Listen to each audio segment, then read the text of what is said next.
Hello, YouTube.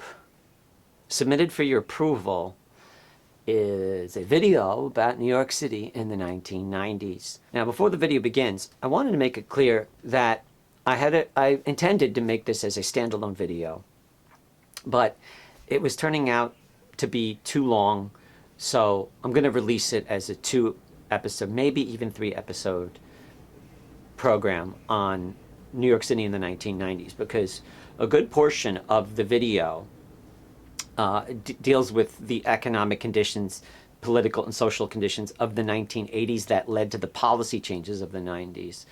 And I don't even go into things like culture. That's just going to have to be in another episode. It's just, I realized I was biting off more than I can chew, and I don't want it to be 2 years before I release a video. I have yet to even start with the second episode. So when that one's coming, it's hard to say. Look, I don't have a very serious channel. I had 100 subscribers. The most views I ever got on a video was like 2,000. And then all of a sudden I release a video and it gets 500,000 views. And I am just I'm over the moon. Like, it was like a window came up and sunlight touched my face for the first time in years. I mean, especially your comments. Oh my God. Like, your comments were like drops of rain that contributed to a flood of positive reinforcement in my life. And I cannot begin this video without first thanking you. The least I could do is make another video, and hopefully it's good. I don't know. I've been wrestling with this idea that maybe I could very well be a one-hit wonder kind of thing, you know, like a fluke. Maybe this next video is not good. I don't know.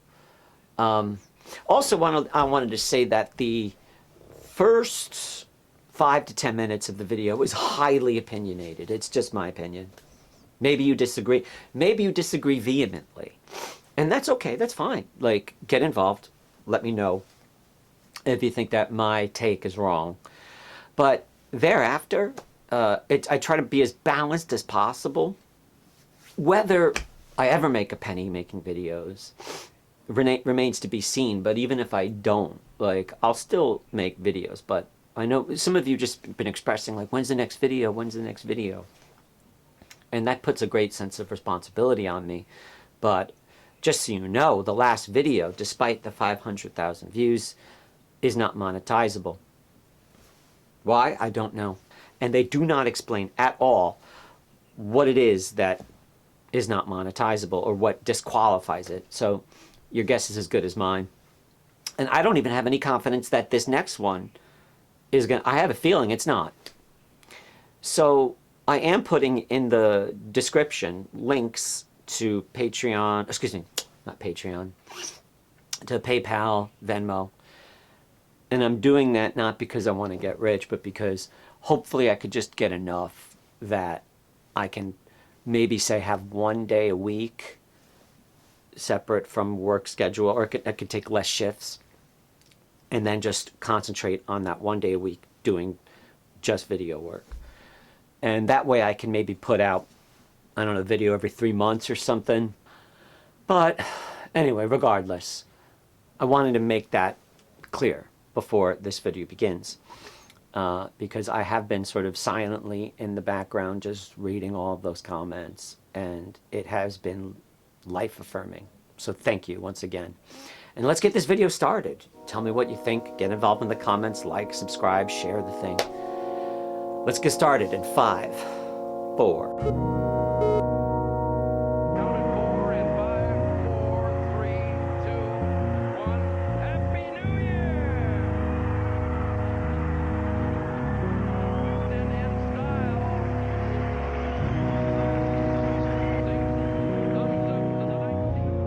It was the best of times, it was the lamest of times, the guiltiest of times, the most innocent of times, depending on your age.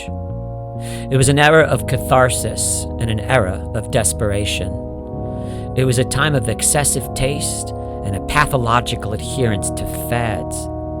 It was the fall of the Berlin Wall, followed by the rise of the corporate ladder, the lifting of the Iron Curtain over a fertile landscape whereupon commenced the planting of corporate seeds around the world to grow many fruit-bearing McDonald's trees. It was an era of social progress and a We Are the World golden age of the chain-linked European Union that saw the fusion of currencies. It was the new utopian promise of the internet, followed by the slothful bread and circus of daytime talk shows and reality television, the depravity of which would serve as a petri dish to cultivate the narcissistic proclivities of future generations. It was the last gasps of the church as an institution of reverence, and the presidency as the representation to the world of our highest civic standards. I did not have sexual relations with that woman, Miss Lewinsky. If you grew up in the 90s, you were bombarded with pop culture and meaningless sugary fluff, unaware of how precarious the world was outside of your Ninja Turtle Nintendo fantasy, completely baffled by why Grandpa hated MTV so much. At the start of the decade, there was a full-on youth-led rejection of corporate control over the culture, followed by a shameless commodification of those very anti-corporate sentiments. The trickle-down daydreams of the hair metal excesses of the 80s had become a vaudevillian clown show that the adolescent Gen X looked at with gagging disdain. The fuck? You see, by July of 1990, America was hit with a recession, and over 300,000 people found themselves redundant, and the 80s greed-is-good shoulder-pad vision of an unstoppable corporate parade gave way to the abject cynicism of a new youth who turned their backs on their parents' expectations and turned their sarcastic attitudes into a trademark. Bands like Nirvana found mainstream success unifying a generation through broadcasting a message of anti-glamour, of anti-consumerism, only for its sardonic leader to self-destruct under the weight of the contradiction that his image, too, was just another commodity, and that adoration does not heal the deepest wounds. The minute Kurt Cobain self-deleted, the whole culture in unison recognized the futility of artistic sincerity in popular culture, and by 1995, the era of selling out began in earnest. The entertainment culture that proliferated by the end of the decade was an all-out assault on authenticity. Now the artist need not endorse a product. The artist is the product, manufactured behind the scenes. The once socially conscious rap music gave way to more shameless, flashy consumerism of glitter and glamour and self-aggrandizement above societal change. Why serve your community when you can serve yourself? Even punk music, a genre rooted deeply in anti-corporate sentiment, would yield to the lure of commercial acceptance. The Simpsons would debut in December of 1989 on a fledgling TV network called Fox, and its meteoric success was due in part to the nerve it touched in the youth, who recognized in its humor that the post-baby boom suburban nuclear family was a laughable pretense of absurd caricatures. The show, however, held fast to old tropes of moral lessons and family values, but the American dream itself was a sandcastle slowly fading into the rising tide of globalism, and only the truly observant could see through the untenable mirage of American exceptionalism. This is the best we can do, folks. This is what we have to offer. It's what our system produces. Garbage in, garbage out. The shamelessness of post-Cold War America was so abundant that by the end of the decade, all genres of entertainment culture had become meaningless self-parodies, like horror comedies or sitcoms about nothing, or newer cartoons whose humor were built on pop culture references alone, lacking in moral messaging of any kind. By the end of the decade, to get a message heard, you'd have to be deliberately vulgar, or no one would notice. When the 90s ended, there was no new cultural oil fields from which to drill, so we went back to the leftovers for nostalgic revivals of previously explored fashions and attitudes. It was just a bacchanalia of gluttonous consumers dancing on the graves of their World War II veteran grandfathers. At the start of the decade, Operation Desert Storm was broadcast on CNN, and war was now something you engage with popcorn, giving way to the 24-hour news cycle that itself would soon thereafter be parodied by acerbic youth culture rejections like The Daily Show, a show that in its origins mocked the veneer of credibility of mainstream media, only to one day become another tentacle of the very monster it raged against. A kid growing up in the 90s might hear their parents lecture them about hard work and the American dream, despite having just traded in their Oldsmobile for a Toyota and sitting comfortably waiting for their Enron 401k to cash out one day. The oldest millennial would rather join Fight Club or escape the Matrix than participate in sustaining a mirage to keep their parents happy. Society's levees couldn't hold back the slow rising waters of apathy much longer. But there's no need to worry. Pablo Escobar's corpse was barely cold when Congress would ease restrictions on the 1988 Prescription Drug Marketing Act, enabling pharmaceutical companies to bypass the doctor's office and market their products direct to the consumer. And your despair, too, could now be exploited for profit. And your SSRIs were now just another consumer purchase impulse buy, bringing you another step closer to prosperity. Indeed, we could force feed you the poison and then sell you the antidote. Doctors would get kickbacks to offer such drugs to you and your kids, whose ADHD and depression was a chemical imbalance and not a natural consequence of a culture that supplanted material wealth over community and family cohesion.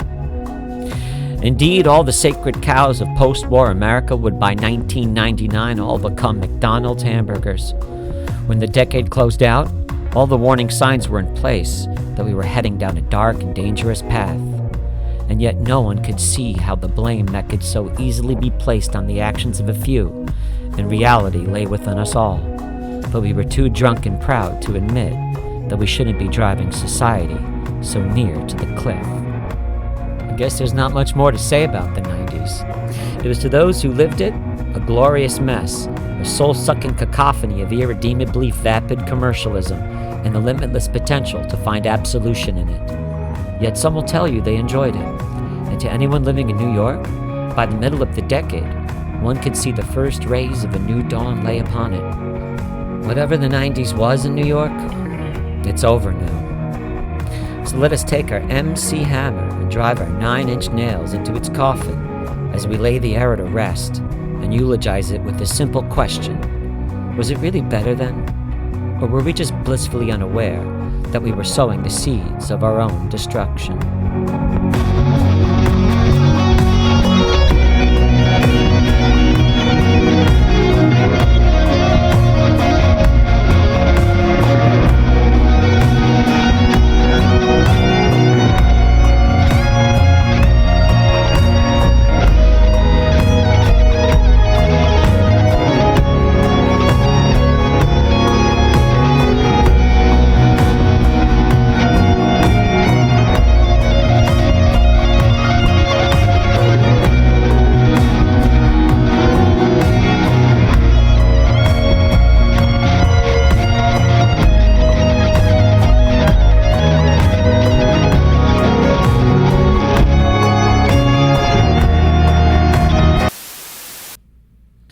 To understand the forces that would transform New York over the 1990s, we must first go back to October of 1957.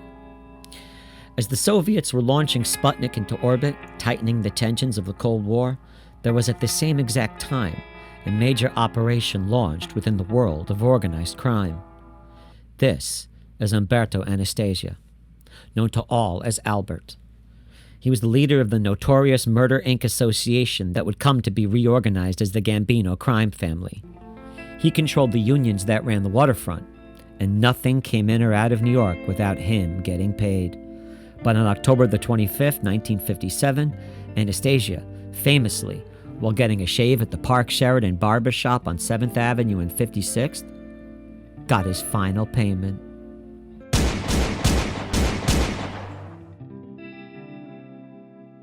This kicked over a beehive within the criminal underworld. What came next would be akin to a United Nations summit, a secret meeting of the elders in Appalachian, New York, a small rural town on the border between New York and Pennsylvania, some 200 miles west of the prying eyes of the city. The meeting was to be simple, but formal. The goal was to carve up and redistribute Anastasia's empire amongst themselves. The crime bosses, however, and all of their conspicuous wealth, on November the 14th, drove into the sleepy town in gleaming luxury cars, raising the eyebrows of the townspeople and the local law enforcement, who wasted no time in setting up roadblocks. The council had barely time to convene before state troopers raided the meeting, sending the most esteemed bosses fleeing like scared rabbits into the woods in their Madison Avenue suits. 60 were arrested, among them Carlo Gambino and Vito Genovese, who together had ordered the hit on Anastasia. But upon arrest, no one was talking. Got any business? I refuse to answer on the grounds of intent to criminate. You have any profession? I refuse to answer on the grounds of made intent You have to any criminate. occupation? I refuse to answer on the grounds of made intent Are to you a criminate. known racketeer? I refuse to answer on the grounds of made intent to criminate me. Indictments came in over the next year, but most were simply found guilty of conspiracy to obstruct justice. Prison sentences and massive financial penalties were to be imposed. But something interesting happened thereafter. All the charges were overturned on appeal. Despite J. Edgar Hoover's newly minted task force, the mob only gained strength. These arrests and overturned convictions were both highly publicized and would prove to any formerly dubious citizen that such a criminal network did in fact exist, and that its leaders were beyond the scope of the law. Untouchable. Throughout the next decade, lawmakers scrambled to organize a new legal framework to effectively vanquish the five families. What they came up with were the Racketeering and Influence Corrupt Organization laws, better known as the RICO laws. RICO laws gave prosecutorial leverage to an investigator who could build a case on the organization itself, rather than having to waste resources on taking out the foot soldiers one by one. Why waste time swatting at bees when you can take out the hive? Over the next 2 decades, the operations of the commission became more and more clandestine, as power struggles and betrayals abounded. All that the public could see was the violence. Some other recent mob executions in Bensonhurst were Frank DeChico, blown up in his car last year. 2 more men shot a few months after that. Sal Scarfa's life ended execution style this January. The heir to the Gambino family, indeed the son-in-law of the late Carlo Gambino, on trial for conspiracy and racketeering in a case stemming from an alleged auto theft ring. 10 feet away, Castellano's driver and bodyguard, 45-year-old Thomas Bellotti, the keys to his late model limousine not far from his hand. Despite the availability of RICO statutes, few attorneys or politicians had the nerve to prosecute the mob. It was a whole lot easier to receive gifts and campaign contributions from them than it was to receive death threats. One man, however, had been encouraged since childhood to do just that. His name was Rudy Giuliani. He was the Brooklyn-born son of an Italian bar owner who privately nurtured in him a hatred of the mafia. He was encouraged to pursue a career in law and to transcend the myth that Italians have no respect for it. Straight out of NYU Law School in 1970, Rudy Giuliani landed a job as an assistant U.S. attorney in New York's Southern District Court. By 1974, at the age of 30, he was the 3rd highest-ranking prosecutor in the state. By the end of the 70s, Giuliani had made a name for himself as something of a Boy Scout, convicting over 50 corrupt cops in one indictment, convicting over 40 bankers for insider trading, and even indicting and convicting a sitting congressman, Bertram Podell, on bribery charges. He used his reputation of being a hard-ass to send a clear message to the five families. Your days are numbered. By the 1980s, it was clear that Giuliani had larger political ambitions, and in 1989, he would set his sights on the mayor's office. But he would lose. He's not one to just fade away. There is talk he'll run for senator against Al D'Amato, or even for governor against Mario Cuomo. Queens and Staten Island were captured in the Giuliani outpouring, together with enough votes across the city to make the race a close one. So close that it may reveal some unpleasant truths about our city. I always had this sort of dual feeling that the polls weren't reflecting what was out there, because I felt the enthusiasm. Did it ever get discouraging? Sure. When you see a poll that says you're 35 points behind, then... You've had an amazing career, and success after success after success. This is a very public loss for Rudy Giuliani. This one is being broadcast in Thailand. You know. What have you learned about yourself here?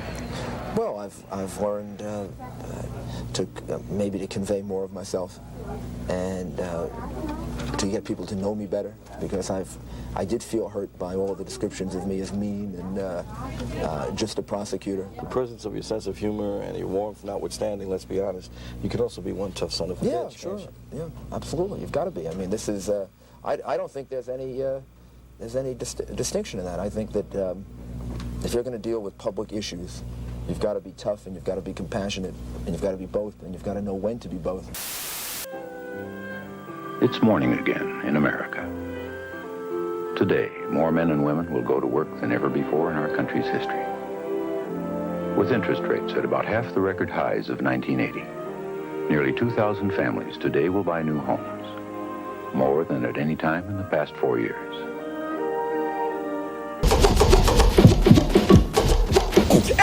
Air Jordans, homeboy, my jumpers on my feet. I'll be walking, I'll be pimping all down the street. And when you see my jumpers, mean I play sport. Air Jordans on my feet and basketball on my floor. In the Reagan era, there had been a prevailing message to the youth of the city, one which was contrasted against the realities of constrained urban life. Get rich or die trying. If you lived in a blighted neighborhood like Brownsville or Bushwick, Brooklyn in the late 80s, you were living in neighborhoods that hadn't yet cleared away the ash and debris left over from the '77 blackout riots. In the failing public schools, kids were subjected to environments where learning came second to the social conditionings and seductions of gang affiliations. Academic performance suffered, and self-confidence only emerged in areas of thin margins, like athletic success and musical aspiration. Two-parent households within failing districts were hard-pressed to afford sending their children to private schools, and feared their children would find an easier path to the street than to the university. There's a rumor going around that when black youth are doing a good job in school, they get teased. When the brothers are doing a good job in school, they're called a chump or a nerd or a fag. And I've even heard in some cases that when black youth are doing a good job in school, you're acting white. Now that's deep. If being smart is acting white, what does being black mean? On the SAT, the average Asian on the SAT is scoring 920. And the average white European student is scoring 908. And the average black African-American student is only scoring 700. Now, you gave one reason for this gap, and that is the average Asian studies 12 hours a week. The average white student studies 8 hours a week. And we only study 5 hours a week and watch more TV than anybody else in America. Any other reasons why Asians do a very good job in school? Their parents kind of emphasize schoolwork a lot. Okay, so their parents reinforce academic achievement, and you think that sometimes their parents may reinforce achieving more than African-American parents? 86% of the NBA basketball starters are black, except in Boston. But only 1% of the engineers and doctors in this country are black. Why is it that black students, black people, do a better job in sports and music than they do in other areas? Is it ability? What is it? Within the society, there was plenty of blame to go around. If not the parents, then the community. If not the community, then the government. The Great Society welfare state had slowly unburdened responsibility from fathers, who grew ever more absent from the lives of their children, for whom drug gangs offered more lucrative and immediate advancement in status than did the tired, bootstrapped sermons of hard work at low wages. Yep, I'm part of the management team now, Mama. Oh, baby, I'm so proud of you. It's only afternoons. But still, it's a promotion. I gotta get back to work. Guess what, Anna? Calvin is the new manager at McDonald's. Straight up. Cal's been on it at Mickey D's, so they gave him his properties. He owns a McDonald's and just got his property. For real? Calvin? Calvin, they used to hang out on the corner? After working 40 hours and looking at your paycheck after they take out your money in comparison to a guy that was on the corner, and he was saying, wow, you only got $100 and some and you've been working 40 hours. I've been out here for about 15, 20 minutes and I got that. What percentage of the kids you used to know and go to school with are in the drug industry? Majority of them. About 90% of my peers is pushing drugs now. Tim and Andre are the hope for the future. But they work in the hospital boiler room and earn $24 a day, while peers make as much as $500. The trauma of growing up in the inner city caused more and more children to adopt harsh worldviews and harbor emotional wounds that social workers alone could not heal. The city was, after all, by the end of the 80s, eroded by a rising tide of violent crime so severe that there would be no conventional way of discouraging it. Crimes like robbery were difficult to pull off in wealthy areas where beat cops were on routine patrol, and in the bad neighborhoods, there wasn't exactly much to steal. The easiest place to rob a pedestrian is the place where they don't exactly have anywhere or anyone to run to. Well, you hear examples of it almost every day. Tonight, there has been another victim. A man was shot twice in the chest on a number 6 train in Upper Manhattan. Police say that he was resisting a robbery attempt at the time. 2 suspects ran out of the station at 125th Street and Lexington Avenue. They were arrested by housing police. An unidentified man was stabbed and robbed Sunday morning at the 66 and Broadway subway station. Just another example of the growing crime wave taking place underground. I walk around and I'm scared that somebody's gonna attack me, take something from me, or, anything. I'm really scared. The jewelry in the subway, they know that they might get robbed, but they still wear it. They're so into style. You'll notice a lot of the young teenage girls, they'll wear these tremendous earrings. We call them door knockers. And these things cost a couple of $100, and they'll be sitting by a door on the train or an open window, and some guy will just reach in and snatch the earrings right off of the area. Let me just notify the District 2 that we're going to be in the area. We have approximately 3.5 million people that take the subway daily, on a daily basis. According to our crime stats, there are about maybe 30 felonies a day system-wide. The transit police operated independently from the NYPD, with neither department sharing resources. They were created by Mayor Mayoral LaGuardia back in 1936 to maintain order in the fast-growing underground, but they had a completely different procedural system, and their communications and stifled cooperation with the NYPD were a confusing hindrance that created exploitable gaps in police services. The thin blue line of red tape. Crime occurs basically when people don't ride the subways, and that's when you will find that there is a greater danger. What we have to do is to have more people come in to the subways throughout the 24-hour period. Police today said they'll extend extra patrols of city police officers into subway stations, thus allowing more transit officers to actually ride trains. But that's a plan that's drawn criticism from the Transit Patrolmen's Union. Their president called city police officers unfit to work in the subways. But the transit police chief and the mayor disagree. The fact of the matter is that the problem that the mayor has, he's been trying to deal with the perception of crime in the subway as opposed to the actual crime problem. And in dealing with the perception, we haven't cut the number of crimes, we haven't cut heinous acts as occurred the other day, and it's not going to stop until we address the crime problem and not try to deal with perception. God gives the promise, the greater one indwells you, putting on the whole armor of God, the devil can't take your song, and Jesus, the power of change. All 6 tapes come in a colorful cassette holder for your love gift of $20. The drug so powerful it will empty the money from your pockets, make you sell the watch off your wrist, the clothes off your back. In the late 70s, cocaine flowed like the waters of Niagara in through the Bahamas to Miami.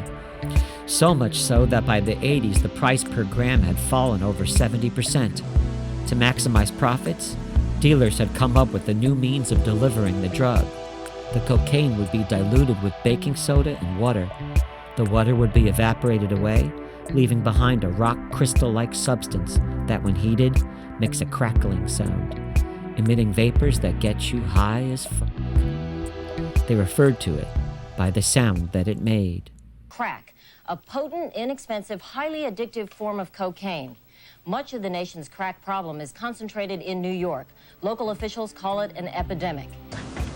My first 9 months of involvement with crack, I've spent over $50,000. $50,000? $50,000. Where did you get this kind of money from? Well, some of it was money that I had saved up.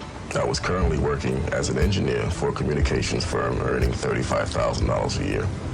I would spend my entire paycheck in one night on crack.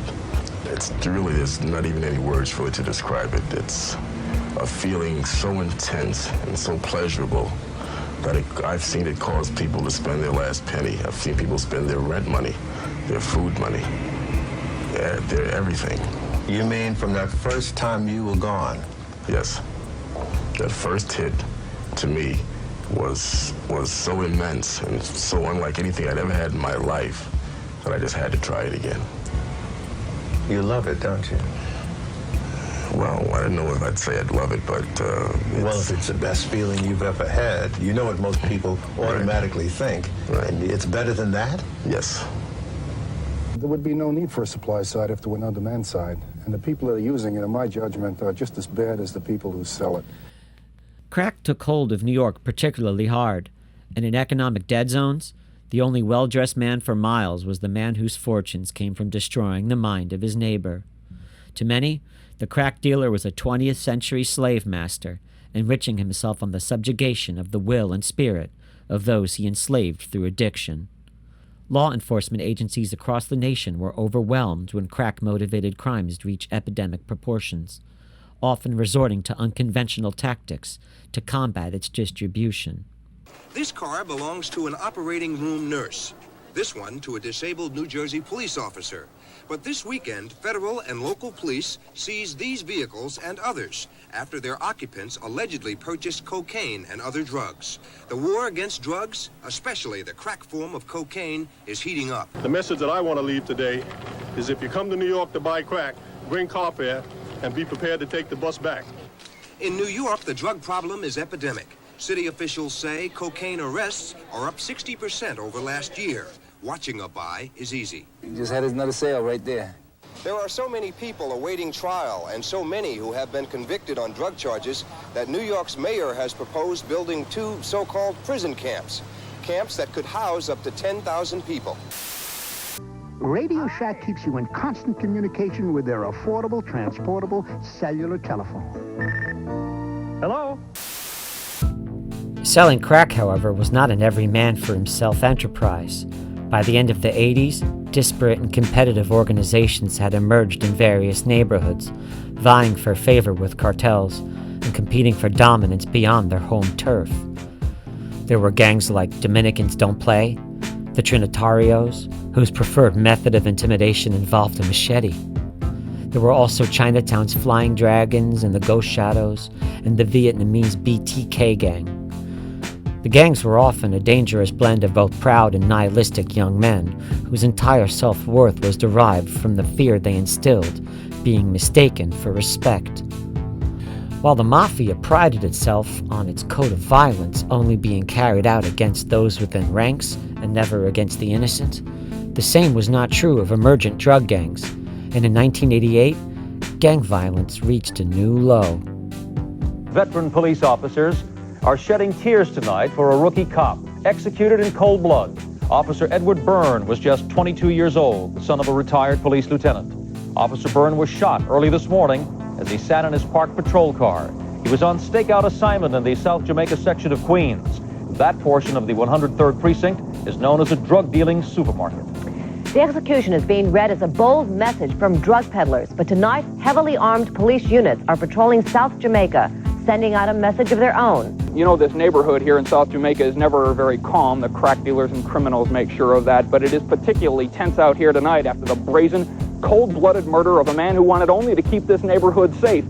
The police mean to put the men responsible in jail, men who overpowered a young police officer here earlier this morning as he sat alone in his car, never getting the chance to pull his own gun. It is a mistake the police are unlikely to make again. Tonight they are armed with 9mm automatics and more. Burns was in his patrol car earlier this morning, parked in front of this man's house. He is a witness in a major drug selling case against Lorenzo Fat Cat Nichols, who now resides on Rikers Island.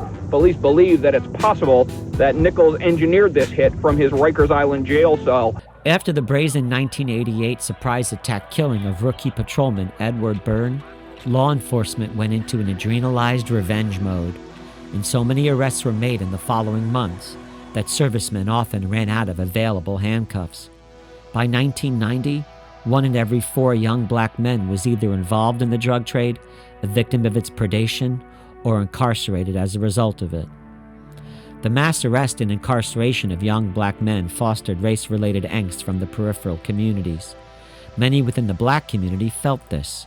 Activists like the Reverend Al Sharpton purported that the only reason why crime stats for the black community were so high was due to the disproportionate scrutiny on these neighborhoods, and that increasing racial bias toward them was the result of how they were being portrayed by white-controlled media and a white-controlled justice system. In New York last year, according to Benjamin Ward, and there's no fudging about this, Benjamin Ward, police commissioner, of the murders of blacks, 86% of blacks who were murdered by other blacks. Now think about what that means. Blacks are 25% of the population. 75% of the population is white, so what would you think? You'd think that 3/4 of the blacks who were murdered, things are just random, would be done by whites and 1/4 by blacks. No, what you find is that about 5.5 or 6 times as many murders of blacks are committed by blacks than by whites. Whites leave blacks alone by a factor of 6. All the murder of blacks is done by whites. Blacks are prosecuted and are prone to be prosecuted more than anybody. So your statistics is based on prosecution. Keep that in mind. Second of all, there's nobody that is more adamant against black-on-black crime than blacks are. That is not the problem. The point that we're raising is we have no problem if blacks are committing a crime against blacks and having them arrested. The problem is when whites commit crimes against blacks, having them arrested. And whether that's one white or a million, it doesn't matter. It's wrong if you have a double standard. Such racially charged rhetoric was not hard to sustain. The latter half of the 80s was seeing a growing number of racially motivated incidents, and the public was drawing more and more confirmation of their beliefs from each one. At this time, the Democratic Party at large was in the throes of scandal. The Queensboro president, Donald Maines, had recently committed suicide while on the phone with his psychiatrist, pending a corruption investigation. He had attempted it only months earlier to the delight of newspapers, while the Brooklyn borough president, Meade Esposito, was recently revealed to be in the pocket of the mafia. The frustrated people of New York were now either addicted to crack, wealth at any cost, or were seduced by the lure of gangs or the rhetoric of radical voices. But the mayoral election of 1989 would be sold as an optimistic compromise. Ed Koch has been a disaster as a mayor. You know it, I know it, everybody knows it. Ed Koch has been a lousy mayor. I believe he'll go down as probably in history the worst mayor in the history of the city of New York. So right now ask Donald Trump if he wants to be president of the United States and he will tell you no. But if a wave of support develops for him in New Hampshire, don't look for Donald Trump to get out of the water. The voters of New York demand it. The candidates finally agree to it. And Channel 7 makes it happen live. Billed as a healing campaign, in 1989, Manhattan Borough President David Dinkins ran on the Democratic ticket to become the first black mayor of the city of New York, winning on a margin of just 2% against the law and order Republican campaign of State's Attorney Rudy Giuliani. I've said to all the people that voted for me that the election is over and that you have to support the winner of the election. That's what the process is all about. The city has very, very grave problems, and we've got to give David Dinkins the support to help solve those problems. The campaign would be foremost a referendum on race, but Dinkins would have to walk a tightrope over a volcano by distancing himself from the most radical voices in order to gain support across racial lines, courting the endorsement of Rabbi Menahem Schneerson, while simultaneously managing to win support of the same black community whose very voter registrations were inspired by activist groups who openly blamed Jews for their problems. The pandering to both Jewish and black constituencies, however, would soon come back to haunt him. Our city, like this entire society, is a gorgeous mosaic of race and religious faith, of national origin and sexual orientation. No one person and no one group can possibly understand the ways and the worries of all. Dinkins was the New Jersey-born son of a barber. He spent his childhood between Harlem and Trenton, and at 18 years old enlisted in the Marines, only for the war to end before he finished boot camp. He enrolled in Howard University to study mathematics, then on to Brooklyn College, where he studied law. He rose the ranks in the Democratic Party to work in the state assembly, then president of the Board of Elections. He would become the first black deputy mayor in 1973, and then Manhattan Borough president in the 80s. While he should best be remembered for the 99-year lease for U.S. Open tennis matches, Fashion Week, Restaurant Week, and his encouragement of Disney to reinvest in Broadway musicals, in the end, Dinkins' one term as mayor was marred by a restless public. In the end, he spent more time and resources diffusing tensions than he did improving conditions. While during his term, crime did reduce overall from its 1988 highs, the intimidation of street gangs and mafia marketplace dominance persisted. So did racial tensions, much of which was now brewing at the national level and beyond local control. Late in his term, he lost support among black Americans when he refused to support the black nationalist-led Red Apple boycott against Korean-owned businesses, stating that boycotts are a last resort and should never be a first resort, and never against a race of people.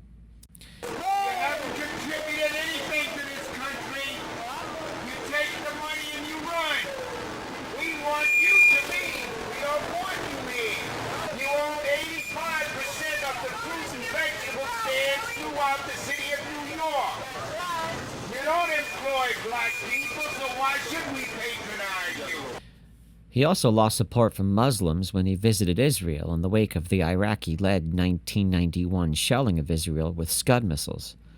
And in the aftermath of the Kiko Garcia police brutality riots, he encouraged the public to file complaints against the NYPD, leading to immediate friction with the Police Benevolent Association.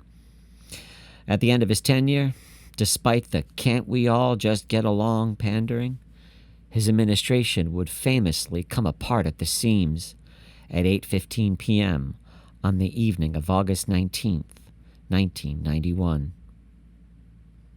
On that fated evening, Rabbi Menahem Schneerson's 3-car motorcade was making its way down President Street in Crown Heights when the third car fell behind, and in an attempt to catch up to the motorcade, the third car, a station wagon driven by 22-year-old Joseph Lifsh, ran a red light, causing a collision which sent the car into the sidewalk, pinning and crushing 2 children against the iron gate of an apartment building. The 2 children, cousins Gavin and Angela Cato, were both 7 years old. Gavin, the son of a Guyanese immigrant, was killed instantly, and Angela would be severely injured. Crown Heights is to this day largely comprised of 2 sections, bifurcated by Eastern Parkway. On the north side, there are mostly Caribbean-born black immigrants, and on the other side, mostly Hasidic Jews, whose self-sufficiency and isolation from peripheral cultures made for natural tensions. These 2 communities lived side by side, but never engaged each other's lives in any meaningful way. They didn't eat each other's food, visit each other's businesses, go to each other's parades, nor did their children play together in their respective parks. On the north side of Crown Heights, you could drive down the street and hear recorded speeches of Minister Farrakhan playing on loudspeakers from the sidewalks. On the south side, you could witness Jews shielding their children from the black youth if they walked by. It's about blacks being treated badly by the police and government, and about their white neighbors, wealthier Jewish neighbors, being treated well. I think we need blacks and whites together on Kingston Avenue. We need to see Louis Farrakhan and people that we respect in our community up on your wall. The resentment sometimes boils over. Crown Heights, between the Jews and the black people in this community, there's been a growing heated tension for years growing in this community, and it now exploded. It just exploded. What's the reason behind the tension you're talking about? Racism. Racism. Basically racism. They don't like us, we don't like them, or they don't like us. You know, we can walk their streets and you know, words and slurs, we be hearing things that is go home, this to that, whatever. And then they come through here, nothing happens to the Jews when they come. They can march through here freely, and nobody will hurt them. But if we go up there in a little group, or you know, to confront them, then we get victimized for that by the police and by the Jews. Every time we made a peaceful attempt to make it a peaceful protest on Kingston Avenue, the cops were there waiting with their sticks and waiting to beat us up. And what happened in the immediate aftermath of the crash may never be fully known and is subject to the flights of emotional reasonings of eyewitness accounts. According to police reports, however, Lifsh immediately exited the vehicle and attempted to free the children from under the car. Within minutes, a private Jewish-run ambulance service known as Hetzela was on the scene and assisted in freeing the children. And as police arrived, a growing mob of black residents, mostly comprised of teenagers, had swarmed the scene of the accident and began shouting anti-Jewish obscenities. The Hetzela ambulance was under-equipped to deal with trauma to the levels the children had sustained, and the police had already dispatched an FDNY EMS unit, which was en route. Fearing for the safety of the Jewish driver, the attending officers gave command to the Hetzela ambulance to escort Lifsh off the scene. But what the public saw were 2 black children dying under the wreck and an uninjured Jewish man receiving immediate medical care from a Jewish-run ambulance service. The optics were abysmal. Rumors circulated among the crowd, and observations of spectators seemed to support the murmurings that the Jews refused to help any but their own. The nuances of the situation coming to light wouldn't matter worth a damn. The fuse had been lit, and the rioting commenced. And our other big story tonight, the citywide effort to avoid violence in Crown Heights, a community divided by racial unrest. Take a look at this. A sea of police, 2,000 in all, on the streets last night with orders to keep the peace. Sarah Wallace has this story from the local precinct in Crown Heights. Well, Diana, tonight, cops here at the 71st Precinct have been joined by officers from every single borough in this city.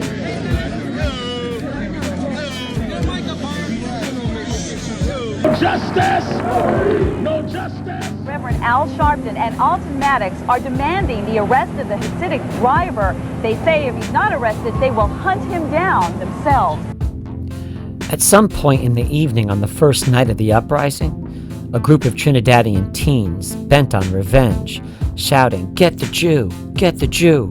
surrounded a 29-year-old Jewish man at random, Yankel Rosenbaum, stabbing him to death.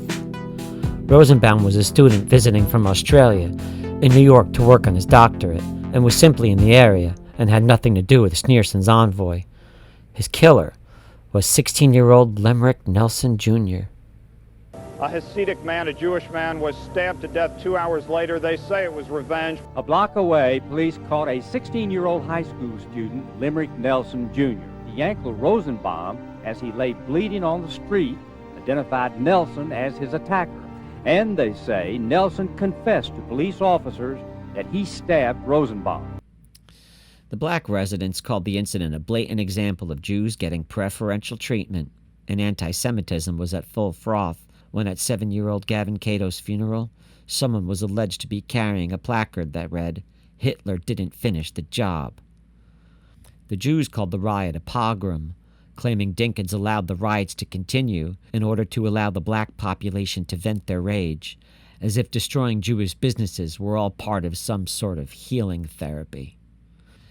After a lengthy trial, Lemerick Nelson Jr. was acquitted in the stabbing death of Rosenbaum, but was later found guilty of violating his civil rights. Lifsh, the driver, was later found to be not criminally liable for the death of the Cato boy, and after numerous death threats, moved to Israel. Mayor Dinkins did little to appease anyone when he refused to openly take a side. The people of New York voted for Dinkins on the presumption that the first black mayor would usher in a new era of unity, but the opposite was proving true. From a political perspective, a valuable lesson was learned. The mayor had gotten by selling a nice guy, friend-to-all image, but in the end, he only alienated himself from the public at large when their animosities won out against reconciliation. To a bystander in New York, it seemed that the whole world was erupting. On the very same night that the riots broke out in Crown Heights, breaking news reports were flooding American homes that on the other side of the planet, a coup was taking place within the Soviet Union, an attempt to unseat Gorbachev, signaling the final days of the Cold War. To anyone alive and observant, it was clear that major changes were in motion. But what was evident to all in New York was that peace and love had not saved the day, and that the welfare state wasn't lifting anyone into prosperity, and that Dinkins' gorgeous mosaic of neighborhoods was in reality a ragged quilt of disparate and conflicting worldviews held together by a single thread. And outside of New York, that thread was about to break. In the following year, an exasperated America looking for a change elected Bill Clinton to the presidency to lay the groundwork for a new post-Cold War America. Clinton would in his first term pass the landmark Violent Crime Control Act, the largest crime bill in United States history. Too many kids don't have parents who care. Gangs and drugs have taken over our streets and undermined our schools. Every day we read about somebody else who has literally gotten away with murder. In the last 25 years, 500,000 Americans have been killed by other Americans. And for 25 years, crime has been a hot political issue, used too often to divide us, while the system makes excuses for not punishing criminals and doing the job. Instead of being used to unite us, to prevent crime, punish criminals, and restore a sense of safety and security to the American people. The bill was drafted by the head of the Senate Judiciary Committee, Joe Biden. It incentivized the building of new detention centers, created the sex offenders registry, and minted stricter gun laws. The bill expanded federal authority to unprecedented levels and facilitated the offloading of military surplus to police departments across the country. The bill had its detractors, but Black Americans were a minority among them. Gallup polling data indicated 58% support among Black Americans for harsher punishments for criminals, a sure sign of their frustration with the crime that plagued their neighborhoods. In the next years, federal dominance in the world would be reciprocated against its own citizens, and underground opposition resorted to tactics so abhorrent that the public would support even stricter governance. In New York, the people walked on eggshells amongst each other, holding their breath until the next election cycle, thinking that at least the worst was over. But it wasn't. The worst was yet to come.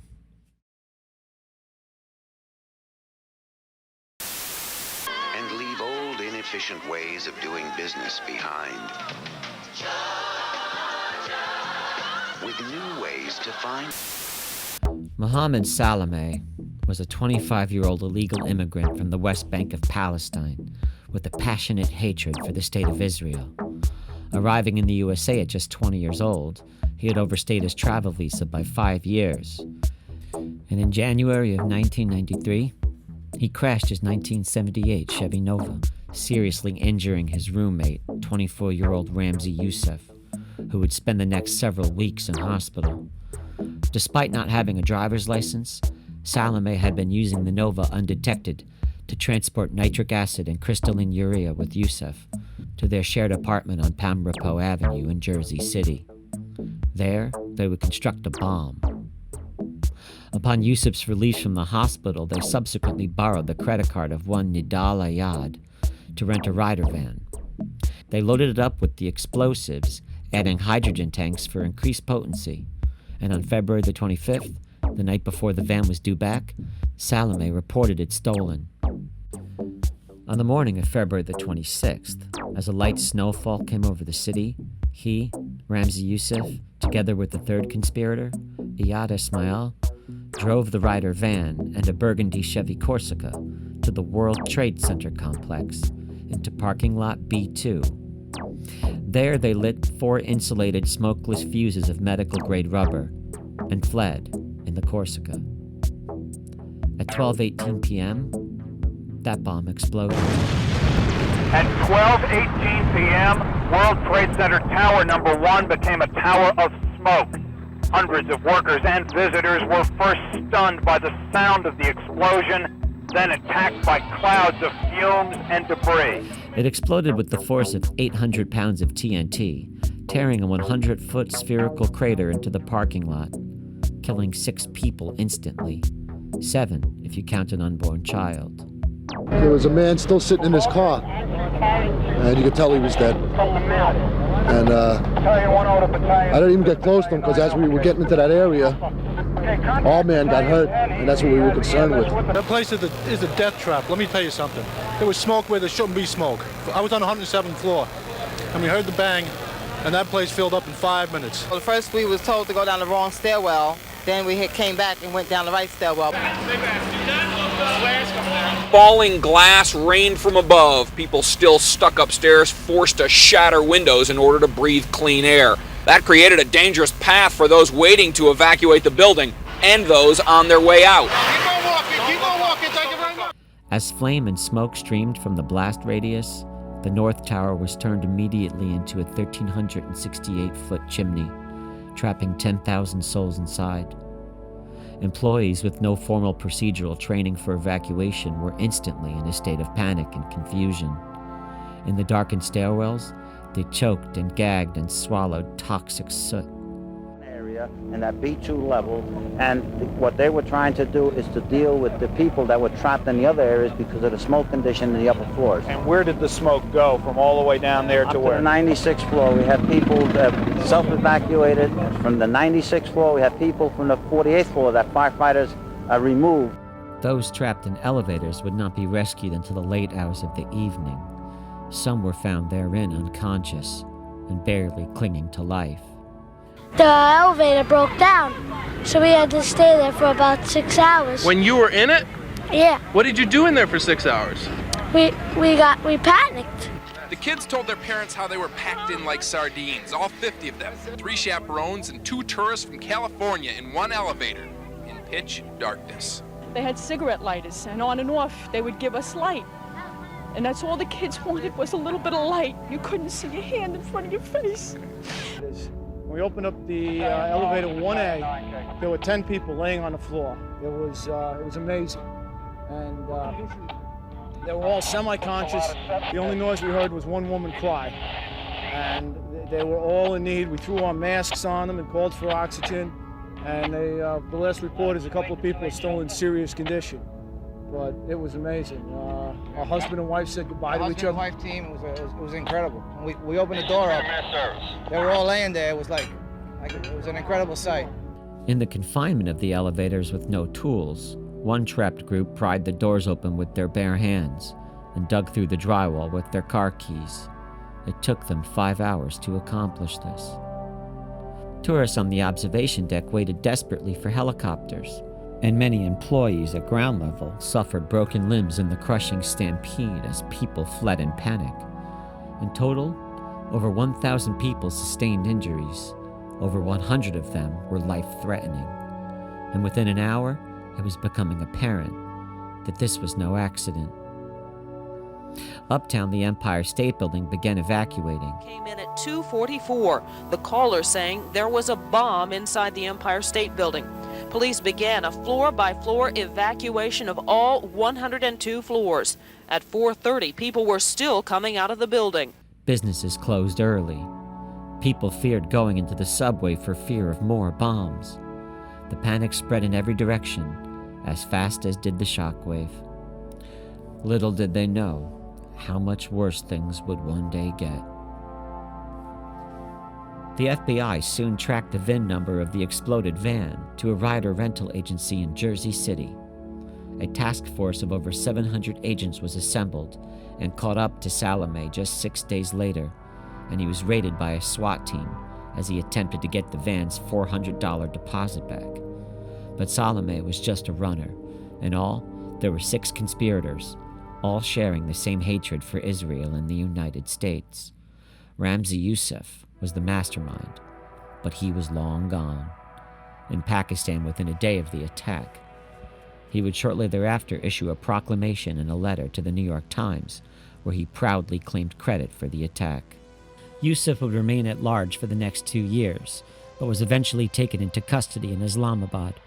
In interrogations, it came to light that Yusuf had bigger aspirations in development, including bombing the United Nations, the Holland Tunnel, 26 Federal Plaza, assassinating the Pope, as well as taking out airliners. It also came to light that the attack was a technical failure. The objective had been to collapse the North Tower southward onto the South Tower, taking them both down. After his sentencing, he spoke before the court. The government, in its summations and opening statements, said that I was a terrorist. Yes, I am a terrorist, and I am proud of it. And I support terrorism so long as it's against the United States government and against Israel. Yusuf would be sentenced to life in prison without parole, plus 240 years for good measure. His entire sentence is to be carried out in solitary confinement. He is alive and alone in this tiny cell to this very day. 7 years later, Yusuf's maternal uncle, Khalid Sheikh Mohammed, would eventually finish what his nephew started. It took less than 2 months to rebuild and fortify the damaged sections of the World Trade Center Plaza and the parking structure beneath. So strong were these reinforcements that the only section of Tower 3, Marriott Hotel, known then as the Vista, that remained standing after 9/11 was the section that had been re-engineered following the 93 attack. While Dinkins was running around New York putting out social fires, Rudy Giuliani had only strengthened his brand. As a pioneer of RICO lawfare, the noose was slowly tightening over the mafia, and one by one the rats fled the sinking ship. In April of 1992, after years of federal scheming and investigating, the boss of the Gambino crime family, John Gotti, was convicted on a host of charges ranging from racketeering to murder. His own underboss, Sammy the Bull Gravano, had testified against him in open court, the highest-ranking associate to ever squeal to a jury. The last pillar of the mafia as an organization of public standing had finally been felled. The streets of Little Italy could thereafter be rebranded as a Hollywood backdrop, a PG-13 theme park of Italian heritage contrived for the enjoyment of tourists whose grandparents' souls once endured these now polished tenements. Throughout the 90s, movies and TV shows about the criminal underworld would soothe the egos of vanquished mob figures, affording them the reverence of the public and building them reputations of legend and lore. While Giuliani was not part of the prosecution team that took down John Gotti, he was well respected as the man who paved the way for the prerequisite prosecutorial bravery. The Rudy vs. Dinkins rematch of 1993 didn't even feature a debate. It didn't need one. Quality of life was down. People were exasperated by all the riots they'd seen on the news. Feathers were ruffled when Roy Innis, a Democrat and the black nationalist founder of the Congress for Racial Equity, or CORE, backed Giuliani. But Innis himself was a divisive figure within the black community, when he years earlier voiced his support for Bernie Goetz, the infamous subway vigilante. Hi, I'm Kimberly Fell from PS41's Kid Witness News. May I ask your name? Luis Garcia. Why are you here? I'm with the Giuliani campaign. Are you excited? I'm very excited for Giuliani. I hope he wins the election. I think we need a change in this city. And I hope that people come out and vote. But the most important thing is that people come out and vote. Why do you say that? I say that because that's exercising your democratic rights, voting. My father came from a country, Cuba, down in the Caribbean. And when he came to the United States, he found that he could vote. In Cuba, he couldn't vote. And he always said to me as a little boy, he said, Louis, it's a privilege to vote in this country. Take advantage of your privilege, take advantage of your freedom, and vote. And I'm just supporting Giuliani in this election. But everybody should go out and vote, no matter who they're going to vote for, they should go out and vote. And as you grow up, you should tell all your classmates to register to vote and vote. What do you think about Mayor Dinkins? I think Mayor Dinkins is a very nice man. I think that some of the people he hired to help him weren't quite as competent as they should have been. And that's why I think we need a change. Hi, I'm Kimberly Fowle from PS41's Kid Witness News. May I ask your name, please? My name is Curtis Sliwa, and I'm the founder of the Guardian Angels. Why are you here? Well, I'm here because we have a Guardian Angel Patrol in Sunset Park, and also to show support for Rudy Giuliani, who would like to become mayor of the city of New York. What do you think about Mayor Dinkins? Well, I know Mayor Dinkins personally. We're personal friends, both he and my wife. But it takes not just a nice guy to run the city. We need someone who's going to be rough on criminals. And unfortunately, being a guardian angel, I see what crime has done to our city, so I think it's time for a change. When the polls opened, over 20,000 more New Yorkers turned out to vote than did in the 1989 election. The election was again decided in a narrow 2% margin, but this time in Giuliani's favor. Please raise your right hand and repeat after me. I, Rudolph William Giuliani. I, Rudolph William Giuliani. Do solemnly swear. Do solemnly swear. That I will support the Constitution of the United States. That I will support the Constitution of the United States. And the Constitution of the State of New York. The Constitution of the State of New York. And the Charter of the City of New York. And the Charter of the City of New York. And that I will faithfully discharge the duties. And that I will faithfully discharge the duties of the office of Mayor of the City of New York. The office of Mayor of the City of New York. According to the best of my ability. According to the best of my ability. So help me God. So help me God. In the next 5 years, dramatic changes were in store, and the public had no idea how different their lives would get. Join me in the next installment as we go over the appointment of Bill Bratton to the role of police commissioner, the benefits and consequences of over-policing, Hollywood and Disney's rebranding of Times Square, as well as the puberty of millennials and their nascent internet culture. Now, if you've made it this far, you have my respect and my deepest appreciation. Thank you.